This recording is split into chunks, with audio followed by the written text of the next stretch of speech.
air in the Morley Museum was electric with anticipation. Patrons dressed in their finest evening attire murmured excitedly as they filed into the grand hall. The museum's director, Mr. Gregory Whitlock, stood at the entrance, his well-practiced smile a fixture on his face as he greeted the arriving guests. Tonight was the unveiling of a new exhibit that had been shrouded in secrecy, one that promised to catapult the modest museum into the ranks of the world's most prestigious institutions. The exhibit, titled Echoes of the Ancients, was said to be a collection of artifacts unearthed from an ancient burial site in a remote corner of Eastern Europe. The excavation had been fraught with challenges, from mysterious accidents to the sudden illness of several workers. Whispers of a curse began to circulate among the locals, but such talk was dismissed by the scholarly team behind the discovery. To them, the relics represented not only a remarkable find, but a triumph over superstition. As the guests moved toward the exhibit hall, a heavy velvet curtain blocked their view, heightening the sense of mystery. A hush fell over the crowd as Mr. Whitlock took the stage, clearing his throat before addressing the eager audience. "Ladies and gentlemen, it is with great pleasure that I welcome you to the Morley Museum's most ambitious exhibit yet," he began, his voice reverberating through the hall. Echoes of the Ancients is not merely a collection of artifacts. It is a window into a world long forgotten, a glimpse into the lives and beliefs of a civilization shrouded in mystery. The crowd applauded politely, though a few exchanged uneasy glances. Even among the educated elite, the tales of curses and hauntings were difficult to entirely dismiss, especially when the subject matter was so steeped in the unknown. With a flourish, Mr. Whitlock gestured to the curtains. They parted with a soft hiss, revealing the exhibit within. The room was dimly lit, the only illumination provided by spotlights that highlighted each artifact. At the center of the exhibit was a massive stone sarcophagus, its surface etched with intricate, indecipherable symbols. Surrounding it were various relics, ancient jewelry, weapons, and ceremonial objects, each displayed under glass, casting long shadows across the room. A collective breath was drawn as the crowd took in the scene. The relics were indeed remarkable, their craftsmanship a testament to a long-lost art. But there was something else in the air, an almost palpable sense of foreboding that settled like a fog over the guests. A tall, thin man in the back of the room broke the silence. "Mr. Whitlock, if I may ask, where exactly were these artifacts found?" Mr. Whitlock smiled, clearly prepared for this question.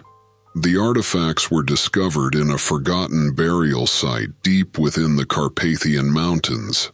The site was untouched for centuries, preserved by the region's isolation.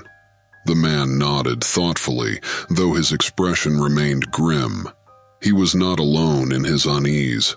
A woman nearby shuddered as she peered into the glass case holding a twisted ancient dagger, its blade still sharp despite the millennia. As the guests began to circulate through the exhibit, admiring the relics, the atmosphere grew heavier. Some visitors swore they felt a chill in the air, while others reported hearing faint whispers, too soft to make out the words. A young woman trailing behind her group paused in front of the sarcophagus.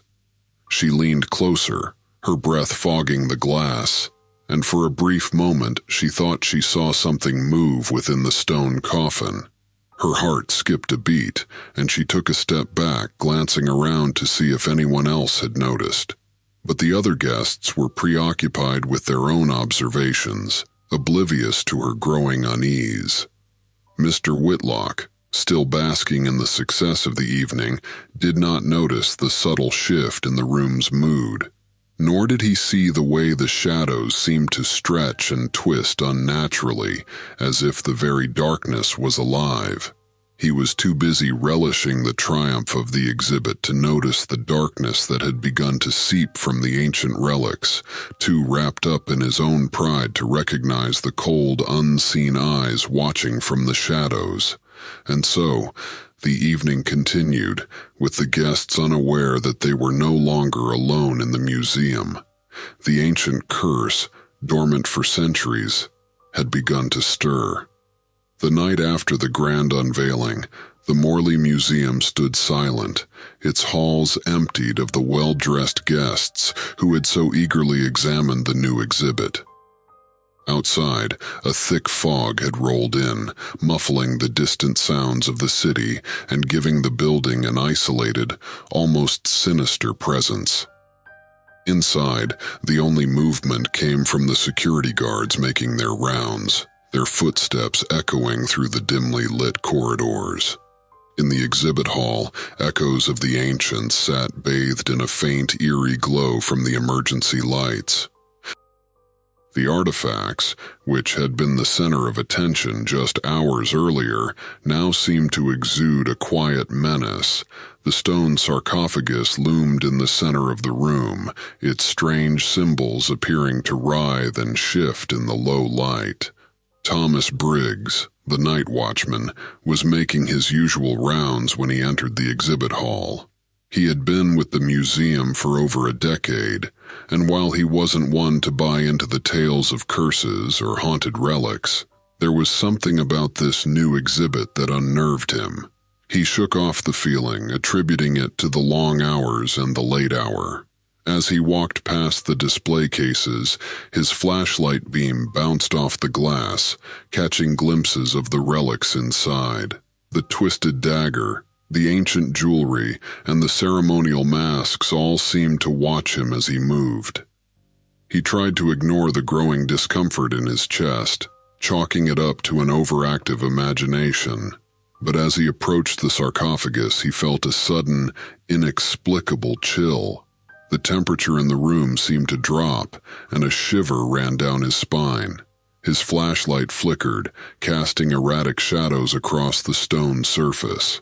Thomas frowned, tapping the side of the flashlight, but the light continued to flicker, growing dimmer with each passing second. Then he heard it, a soft, barely audible whisper that seemed to come from within the sarcophagus. Thomas froze, his breath catching in his throat. He strained to listen, but the sound was so faint he couldn't make out the words. It was almost as if the stone itself was speaking, its voice muffled by the centuries. "Who's there?" he called out, his voice echoing through the empty hall. But there was no response, only the continuing whisper that now seemed to grow louder, more insistent.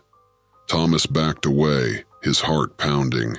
He didn't believe in curses, he told himself, but there was something profoundly wrong about this exhibit.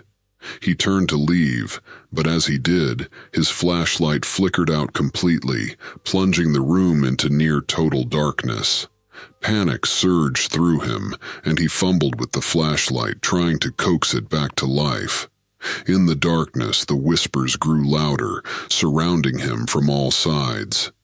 He could feel the cold seeping into his bones, an unnatural chill that cut through the summer night air. Suddenly, a display case shattered somewhere behind him, the sound sharp and jarring in the silent room. Thomas whipped around, his heart racing. He could see nothing but shadows, but the sound of glass crunching underfoot told him something was moving in the darkness. He reached for his radio, his fingers trembling as he tried to call for backup. But the radio only emitted static, the whispers now drowning out any hope of communication. He dropped it in frustration, his instincts screaming at him to get out. But as he made for the exit, something stopped him dead in his tracks. From the corner of his eye, he saw a shadow move, something tall and thin, slipping between the displays. He turned, shining his now working flashlight toward the movement. But there was nothing there, only the empty hall and the relics, still as death. A low, creaking noise echoed through the room, and Thomas's eyes were drawn back to the sarcophagus. The heavy stone lid, which had been sealed shut for centuries, was slowly sliding open, revealing a darkness so deep it seemed to swallow the light. Thomas felt a scream rise in his throat, but it caught there, frozen by sheer terror. The whispers crescendoed, now a cacophony of voices, all speaking in a language he couldn't understand. The darkness within the sarcophagus seemed to pulse, growing larger until it began to spill out, an inky blackness that crept across the floor toward him. He stumbled backward, his mind racing. This couldn't be happening. It was impossible. But the darkness was relentless, consuming the light, the room, and the last of his hope. As it reached his feet, Thomas felt an icy grip close around his ankle, pulling him down, down, into the black. The next morning, when the day shift arrived, they found the exhibit hall in disarray. The shattered glass, the overturned displays, and the missing night guard all pointed to something gone terribly wrong. The sarcophagus, however, was as it had been the night before, closed and undisturbed. The police were called, but no trace of Thomas Briggs was ever found. The security footage showed nothing unusual, just a sudden blackout before the cameras went dead. It was as if he had simply vanished, leaving only a faint whisper of his presence behind. And in the silence of the exhibit hall, the relics remained untouched, waiting for the next visitor to come too close, to listen too intently to the echoes of the ancients. The disappearance of Thomas Briggs sent a ripple of fear through the museum staff, but the public remained unaware. The Morley Museum's directors, eager to avoid scandal, kept the incident under wraps, chalking it up to a simple case of abandonment. However, among the curators and night guards, the whispers grew louder. Some refused to go near the echoes of the ancients' exhibit, while others spoke in hushed tones of curses and malevolent spirits. Amid this growing unease, a young art historian named Emily Collins found herself increasingly drawn to the exhibit. Fresh out of graduate school and eager to prove herself, Emily had been hired by the museum just weeks before the new exhibit's unveiling. She was fascinated by ancient civilizations, and the artifacts on display in the echoes of the ancients' collection captivated her. Despite the rumors, she couldn't resist spending her breaks in the exhibit hall, poring over the relics. One afternoon, as she stood before the stone sarcophagus that dominated the center of the room, she noticed something peculiar. She had examined the carvings on the lid countless times, but today they seemed different. The symbols, usually cold and static, now appeared to shift subtly when she wasn't looking directly at them. It was as if they were trying to communicate, to reveal some hidden meaning just beyond her understanding. Emily shook her head, dismissing the thought as a trick of the light, yet the nagging feeling wouldn't leave her. She stepped closer, her breath fogging the glass that separated her from the ancient coffin. The air around it seemed colder, more oppressive, as if the sarcophagus itself were drawing warmth from the room. Emily's fingers brushed the glass, and for a moment she thought she saw something move inside, a flicker of shadow, a hint of motion. She blinked, her heart skipping a beat. But when she looked again, there was nothing.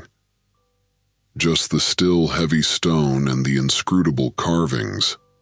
Emily's curiosity outweighed her fear. She had read about ancient rituals, how some believed that powerful spirits could be bound within objects, waiting to be released. But those were just myths, stories created to explain the unexplainable, weren't they? She took out her notebook and began sketching the symbols, hoping to make sense of them later. As she worked, the room seemed to grow darker, the light dimming as if the sun outside had been swallowed by clouds. A strange, oppressive silence settled over the hall, broken only by the faint scratching of her pencil. Then, a soft sound reached her ears, barely more than a breath, like a sigh or a whisper. Emily froze, her pencil hovering above the paper. The sound came again, a little louder this time, a murmur that seemed to come from the direction of the sarcophagus. Her pulse quickened. She scanned the room, expecting to see someone, but she was alone. The guards typically patrolled in pairs, but it wasn't their time to check this wing yet. She was certain of that. But there it was again, unmistakable now. A whisper just on the edge of hearing coming from within the stone sarcophagus. Emily's rational mind told her it was impossible. Yet the sound persisted, growing more distinct, like words in a language she couldn't quite understand. She took a step back, her hand trembling. The whispers were no longer distant. They were right in her ear, as though someone was standing directly behind her. She spun around, but the room was empty, the only movement coming from her own reflection in the glass display cases. That's when she saw it. In the reflection of the glass, standing just behind her, was a figure. It was tall, its features obscured by shadow, but its presence was unmistakable. Emily gasped and whirled around to face it, but the space behind her was empty. Her breath came in short, panicked bursts as she slowly turned back to the glass. The figure was still there, its outline blurred but unmistakably human. It stood just behind her reflection, close enough that she should have felt its breath on her neck. But there was nothing, only the cold, oppressive air and the silent relics. The figure moved, its head tilting as if studying her. Emily felt a chill run down her spine. It was like a shadow that had broken free from its source, something that should not exist. She forced herself to stay calm, telling herself it was just a trick of the light, a reflection of something else in the room. But her reflection didn't mimic her movements. As she took a cautious step forward, the figure in the glass remained still, its head tilting further, as if it were trying to speak. Terror clawed at her, but she couldn't tear her eyes away. The figure's hand, a dark, indistinct shape, slowly reached out toward her reflection. And then, without warning, the glass cracked, a spiderweb of fractures spreading out from the point where the shadow's hand touched. Emily stumbled back with a cry, dropping her notebook. The room's light flickered, and in that split second, the shadowy figure vanished. All that remained was her own pale reflection staring back at her from the shattered glass. She stood frozen, her mind racing to make sense of what she had seen. The whispers had stopped, leaving an unnatural silence in their wake. The glass case, now broken, seemed to mock her with its empty stillness. She had to tell someone, anyone. But as she backed away, she noticed something on the floor where her notebook had fallen. A piece of paper had slipped out, one of her sketches of the sarcophagus's carvings. Only, it wasn't a sketch anymore. The symbols she had drawn were now intertwined with new lines, shapes she hadn't added. Shapes that formed the outline of a face, the same face she had just seen in the glass. Her blood ran cold. The figure hadn't just been a reflection. It was something else, something real, something tied to the cursed relics in this room. And it was trying to communicate with her. Emily snatched up the paper, shoving it back into her notebook. She had to leave, had to get out of the museum. But as she turned to go, she felt a sudden, overwhelming compulsion to stay, to uncover what the figure wanted from her. The exhibit, the curse, the shadow, they were all connected, and somehow she was now a part of it. The fear in her chest warred with her curiosity, But she knew one thing for certain. Whatever haunted these artifacts wasn't going to let her go so easily. And the shadow behind the glass was just the beginning. The following days at the Morley Museum were tense. Although Emily tried to push the incident behind her, she couldn't shake the feeling that something was watching her, always just out of sight, just beyond the corner of her eye. Her dreams were plagued by images of the shadowy figure, its blurred face and reaching hand, as if it were trying to drag her into the darkness with it. But it wasn't just Emily who noticed the change. The museum's night staff began reporting strange occurrences with increasing frequency. Security guards, normally hardened by years of routine, started complaining of chills that would settle over them when they entered the echoes of the Ancients exhibit.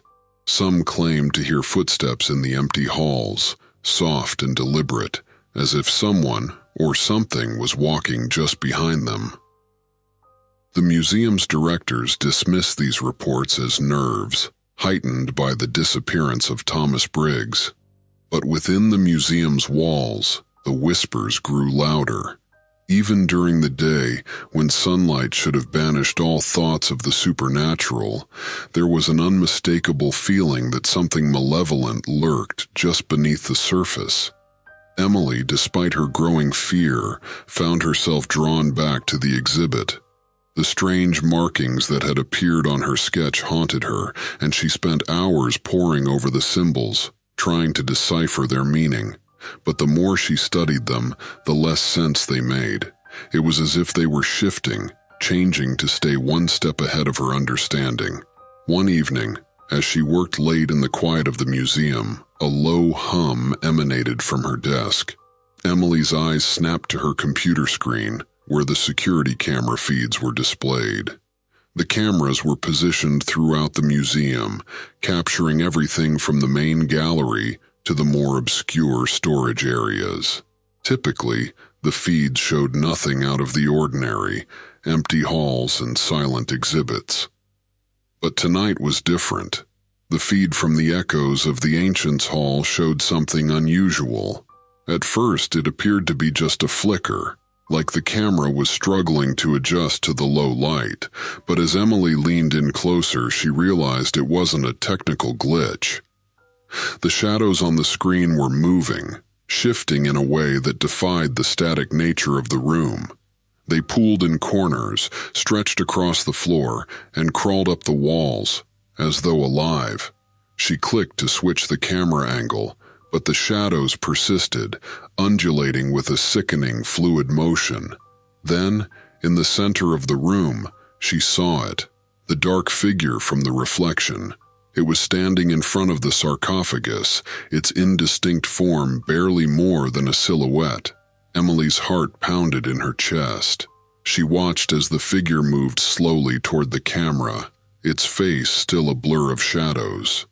The screen flickered, and for a split second, the figure seemed to reach out, as if it could see her through the lens. She jerked back, her hand flying to the power button to shut off the monitor. But before she could, the camera feed cut to static, the hum of the machine suddenly deafening in the quiet office. She sat there, frozen, her breath coming in shallow gasps. The silence that followed was thick, oppressive. It pressed down on her, making it hard to think, hard to breathe. And then, just as she was about to convince herself it was over, the static cleared. The feed resumed, but this time it wasn't just the shadowy figure. The camera now showed something far worse. The walls of the exhibit hall, once bare, were now covered in dark, oozing stains. The shadows had spread, creeping over the stones like a black mold, writhing as though alive. And there, just at the edge of the frame, a second figure stood, this one smaller, its shape even more twisted, as if it were struggling to hold itself together. Emily's blood ran cold as she realized the figure was looking directly at the camera. Its head twitched, tilting at an unnatural angle, and its indistinct features seemed to ripple, like something was trying to force its way out. Her hands trembled as she tried to switch off the monitor, but the feed wouldn't respond. The figure's image burned into her mind, its presence more than just a visual horror. It was a feeling, a suffocating dread that wrapped itself around her chest. In the corner of the screen, a movement caught her eye. The shadows in the hall began to pulse, gathering into a mass that slowly took shape, a shape that was all too familiar. It was the same figure that had haunted her dreams, the one she had seen behind the glass. But now, it wasn't confined to a reflection. It was real, and it was coming for her. Emily's paralysis broke. She bolted from her chair, her feet stumbling over the uneven floor as she rushed toward the exhibit hall. She had to see it for herself, to prove it was just another trick of the camera, a faulty feed corrupted by fear and stress. The hallways were empty, the museum's usual evening silence now a cloying void. Every step echoed unnervingly, as if she weren't alone, as if something unseen was mimicking her movements just out of sight. Her breath came in shallow gasps, and her skin prickled with the sensation of being watched. As she neared the exhibit, the temperature dropped. The air grew thick, hard to breathe, and the walls seemed to close in around her. She hesitated at the entrance, her hand hovering over the doorknob. Beyond the door, she could hear a faint rustling, like dry leaves being dragged across the floor. Finally, she pushed the door open. The room was as she had seen it on the monitor. Shadows clung to every surface, creeping up the walls like living tendrils. The sarcophagus stood in the center, its carvings now dark and foreboding, as if the stone itself had bled. And there, in front of it, were the figures, no longer just shadows, but solid forms, their shapes grotesque and twisted, like nightmares made flesh. They turned toward her in unison, their faces still obscured by shadow. Emily felt a scream rise in her throat, but it died there, smothered by the sheer overwhelming terror that gripped her. Then, one of the figures stepped forward, its movements slow and deliberate. As it neared, the shadows around it seemed to pulse, drawn to its form like moths to a flame. It reached out a hand, no longer a blur, but something dark and unnatural, its fingers too long, too thin, like the talons of a beast. The figure stopped inches from her, and though its face was still hidden, Emily felt its gaze boring into her. A cold sweat broke out on her skin, and she could barely keep herself from collapsing. But before she could react, the other figure moved, shifting closer to the walls. Emily's eyes followed its movement, and she saw what it had been watching. Embedded in the stone walls, half hidden by the creeping shadows, were faces. Dozens of them, their features twisted in expressions of terror and pain, their mouths open in silent screams. The walls themselves were alive, watching, waiting, their eyes filled with a darkness that threatened to swallow her whole. Emily's legs buckled, and she fell to her knees, the oppressive weight of the room crushing down on her. The figure before her seemed to grow larger, its shadow stretching across the floor until it enveloped her entirely. The last thing she saw before the darkness claimed her was the sarcophagus. Its lid was no longer closed. It had slid open, just a crack, and from within, something watched her with hungry eyes. When Emily regained consciousness, she was lying on the cold stone floor of the exhibit hall, her head throbbing and her vision blurred. The air was thick with the scent of damp earth and something else, something metallic, like the tang of blood. She sat up slowly, her body trembling, and looked around. The shadows had receded, leaving the room in an eerie stillness. The sarcophagus stood as it had before, its lid slightly ajar, revealing only darkness within. Emily struggled to her feet, every nerve in her body screaming for her to flee. But her curiosity, mingled with a sense of impending doom, anchored her to the spot. She had felt the presence of something in this room, something ancient and malevolent, and now she knew it was real. The curse, once whispered about in fearful tones, had awakened, and it was far more powerful than anyone could have imagined. The faces in the walls were gone, but the memory of their anguished expressions lingered in her mind. She couldn't shake the feeling that they had been warning her, trying to tell her something important. But what?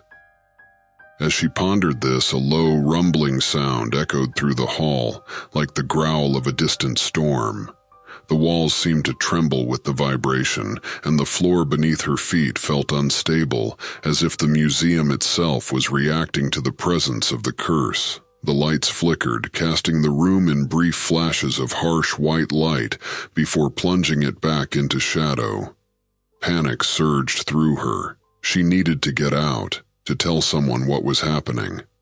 But as she turned to leave, the door at the far end of the hall slammed shut with a deafening bang. Emily froze, her heart hammering in her chest.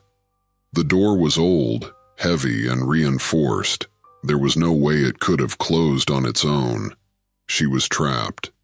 A cold, malevolent wind began to swirl through the room, carrying with it the faint whispers that had haunted her before. This time, however, the voices were clearer, more insistent. They spoke in a language she didn't understand, but the tone was unmistakable, angry, accusing, filled with an ancient rage. Emily backed away from the sarcophagus, her eyes darting around the room for any means of escape. But the relics, once fascinating pieces of history, now seemed to mock her with their silent presence. The dagger, the jewelry, the ceremonial masks, they all seemed to pulse with a dark energy, their once innocuous forms now twisted and menacing. Suddenly, the lid of the sarcophagus began to slide open further, the grinding of stone against stone sending a shiver down her spine. She stared in horror as the gap widened, revealing more of the inky blackness within.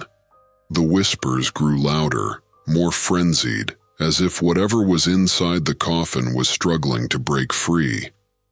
Emily wanted to run, to scream for help, but her feet felt rooted to the ground. It was as if the darkness itself had reached out to hold her in place, forcing her to witness whatever horror was about to emerge.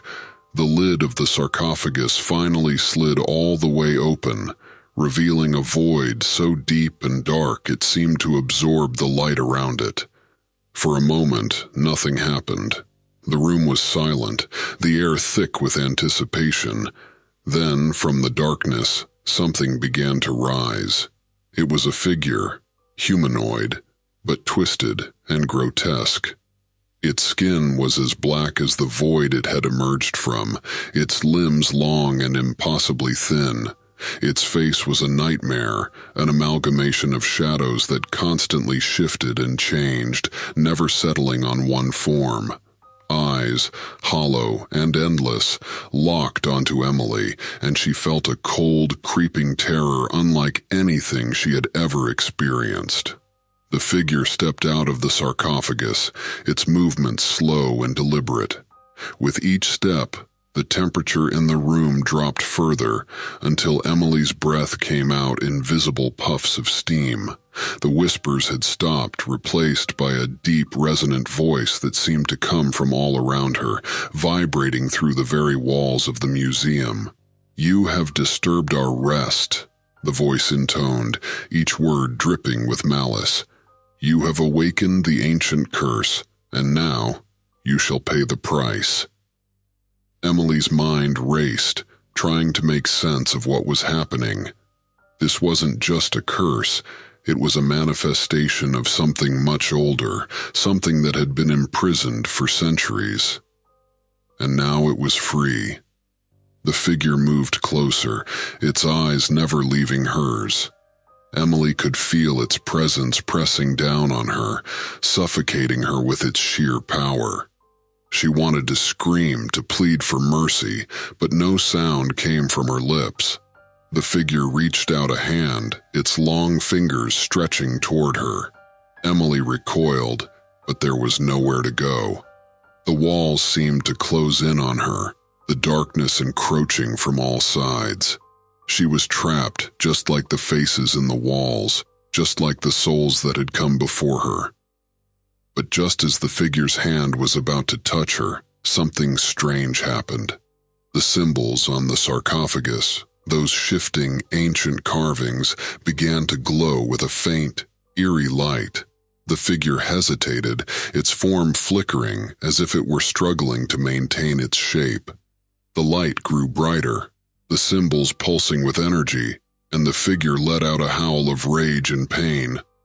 The light intensified, driving back the shadows, and Emily felt the pressure on her chest begin to lift. The figure staggered, its form destabilizing as the light seared through it. With a final enraged scream, it dissolved into a cloud of darkness that was sucked back into the sarcophagus, leaving the room in silence once more. The symbols on the sarcophagus dimmed, the light fading as quickly as it had appeared. The temperature in the room began to rise, and the oppressive atmosphere lifted. Emily fell to her knees, gasping for breath, her heart racing from the encounter. The curse had awakened, and it had nearly claimed her. But something had stopped it, something within the sarcophagus itself. The light, the symbols, they were part of the same ancient power that had imprisoned the figure in the first place. She didn't know how long the reprieve would last, but one thing was certain. The curse was far from defeated. It was merely contained, held back by the same force that had once trapped it. Emily knew she couldn't leave the museum now, not without understanding what had happened, not without finding a way to destroy the curse for good. She had to dig deeper, to uncover the secrets of the ancient symbols and the force that had protected her. But as she stood to leave, the shadows in the room seemed to shift once more, as if watching her, waiting for her next move. The curse was awake, and it would not be so easily put to rest again. With a heavy heart, Emily turned and walked out of the exhibit hall, knowing that the darkness within the museum was only beginning to reveal itself. The Morley Museum was quiet, its halls empty in the early morning hours. Emily's footsteps echoed softly as she made her way to the curator's office, the weight of the previous night still pressing down on her. The encounter with the figure in the sarcophagus had left her shaken, but it had also ignited a fierce determination. Whatever force was at work within the museum, it had to be understood and, if possible, destroyed. She pushed open the door to the curator's office, her hands trembling slightly. The room was dimly lit, cluttered with books, documents, and artifacts that hadn't yet been cataloged. In the center of the mess was a large oak desk, where Dr. Henry Caldwell, the museum's head curator, sat poring over an ancient manuscript. Dr. Caldwell was a respected scholar, his knowledge of ancient civilizations unmatched in the museum's circles, but even he had seemed reluctant to discuss the details of the echoes of the ancients' exhibit. Emily had hoped that now, after what she had witnessed, he might finally reveal what he knew. "Dr. Caldwell," she said, her voice barely above a whisper as she stepped into the room. He looked up, his sharp eyes narrowing as he took in her pale face and trembling form. "Emily, you look terrible. What happened?" She hesitated, then told him everything, about the whispers, the figure, the faces in the walls, and the terrifying encounter in the exhibit hall. As she spoke, Dr. Caldwell's expression darkened, his normally calm demeanor giving way to concern. When she finished, he sat back in his chair, steepling his fingers as he considered her words. "I feared this might happen," he said finally. "The curse. It's far more powerful than any of us realized." "What do you mean?" Emily asked, her voice edged with desperation. "You knew this would happen?" Dr. Caldwell sighed, his eyes filled with regret. The artifacts in the exhibit were uncovered during a controversial excavation.